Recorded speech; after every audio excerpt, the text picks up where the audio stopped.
మాట్లాడతానన్నారు. So we are waiting to hear from you Anudeep గారు. గట్టిగా చప్పట్లు. అందరికీ నమస్కారం అండి. సో ముందుగా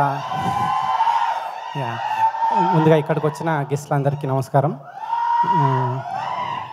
ఎప్పటికప్పుడు వైవిధ్యభరితమైన సినిమాలు చేస్తున్న శ్రీ విష్ణు గారికి ఈ సినిమా మీ గెటప్ చాలా బాగుందండి. గెటప్ కానీ ఇది కానీ ఈ సినిమా మీకు మరో హిట్ కావాలని, మళ్ళీ హసిద్ గోలి గారు రాజరాజ చౌర తర్వాత మళ్ళీ ఇంకో సక్సెస్ కావాలని, రీతువర్మ గారికి దక్షకి ఆల్ ద బెస్ట్ చెప్తాను నేను.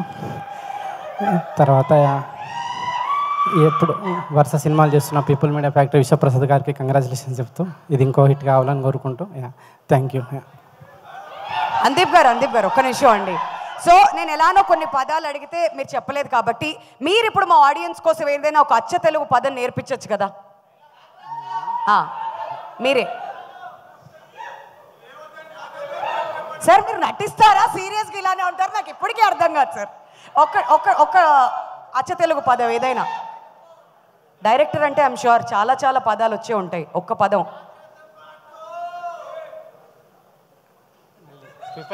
మళ్ళీ ప్రిపేర్ అయ్యి వస్తారు. సరే ఇంకొక క్వశ్చన్. ఇంతకుముందు మేము జనరేషన్స్ గురించి అడుగుతూ ఉన్నాం కాబట్టి ఇప్పుడు మీకు ఎన్ని జనరేషన్స్ గుర్తున్నాయో ఒకసారి తెలుసుకుందాం అనే ఒక ప్రయత్నం చేస్తున్నాం. మీ నాన్నగారి పేరు? విశ్వనాథ్ గారు. ఓకే, వాళ్ళ నాన్నగారి పేరు అంటే మీ తాతగారి పేరు? చాలా మంది రైటర్స్ కూర్చుని ఉన్నారు ఇక్కడ.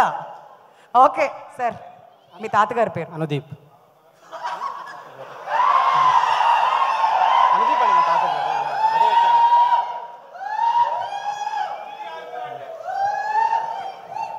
ఓకే, వాళ్ళ నాన్నగారి పేరు? మళ్ళీ విశ్వనాథ్ గారు అని మాత్రం చెప్పకండి, చెప్తున్నాం.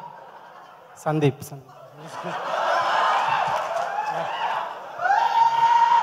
సార్ జనరేషన్కి అంటే ఇక్కడి నుంచి సందీప్, అనుదీప్, తర్వాత విశ్వనాథ్ స్టార్ట్ అవ్వాలి. విశ్వనాథ్ స్టార్ట్ అయింది, తర్వాత అనుదీప్ వచ్చింది, తర్వాత సందీప్. ఓకే, బాగానే ఉంది. అక్కడ మళ్ళీ వాళ్ళ ఫాదర్ పేరు తెలియకపోతే తెలియదని చెప్పేసి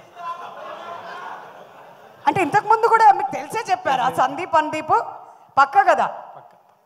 చాలా ఇన్నోసెంట్గా చెప్పారు. ఏంటో సరే sir, thank you so much. తెలియకపోతే తెలియదని చెప్పేస్తా అని చెప్పి చాలా చాలా సింపుల్గా చెప్పారు. But wonderful, thank you so much అండి. అంత హంబుల్గా ఎలా ఉంటారో ఏంటో నాకు అర్థం కాదు. కానీ అనుదీప్, సందీప్, ఇంకా ఓకే ఆలోచిద్దాం. ఇంకా మళ్ళీ అదేంటో